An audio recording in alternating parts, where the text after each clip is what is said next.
ជំរាបសួរពុកម៉ែបងប្អូននេះគឺជាព័ត៌មានថ្មីមួយដែលកើតនៅក្នុងប្រទេសថៃពុកម៉ែបងប្អូនគឺមានបរិសុទ្ធពាក់អាវពណ៌ក្រហមហ្នឹងគឺគាត់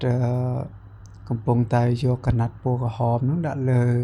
កញ្ចក់ឡានពុកម៉ែបងប្អូនហើយកណាត់ហ្នឹងមានកណាត់ធម្មតាពុកម៉ែបងប្អូនកណាត់ហ្នឹងគឺកណាត់ដែលមានជ្រលក់ថ្នាំរួចហើយអញ្ចឹងឥឡូវម្ចាស់ឡានធ្វើដំណើរចេញមកបងប្អូននឹងថាចេញមកពីធ្វើការឬក៏ចេញមកពីផ្សារទេអញ្ចឹងនៅពេលទាំងយើងទាំងគេនៅពេលដែលយើងចាប់ដើមណាបើកទ្វារឡានទៅយើងមិនឃើញកណាត់ឃើញអីនៅលើកញ្ចក់ហើយយើងមិនទៅយកចេញប៉ុន្តែយើងមិនចាក់អារម្មណ៍ថាកណាត់ហ្នឹងគេដាក់ថ្នាំរួចហើយឬក៏មិនទេយើងយកមកលាមើលលាអីចឹងទៅ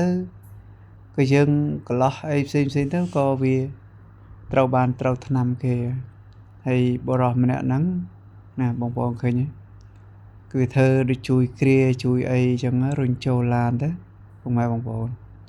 ចឹងនេះជាការចាប់ចម្រិតមួយដ៏ងាយស្រួលបំផុតទេពុកម៉ែបងប្អូនដោយវាតាមដានយើងនឹងតែយើងមានលុយមានកាក់អញ្ចឹងទៅវាចាប់ដើមធ្វើល្បិចចឹងម៉ែបងប្អូន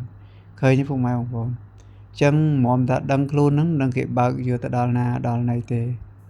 ជាពិសេសបងប្អូននារីណាបងប្អូនប្រយ័ត្នឲ្យមែនតើនេះវាបើកឡានចេញទៅចឹងបើសិនជាបងប្អូនណាចតឡានកន្លែងណាក៏ដោយបើសិនជាមានឃើញកណាត់អីប្លែកបងប្អូនគួរតែរកមធ្យោបាយអីដូចជាយកឈើណាយកឈើអីមកឆ្កឹះយ៉ាងហោចឈើ1ម៉ែត្រ2ម៉ែត្រអីឆ្កឹះចេញទៅពុកម៉ែ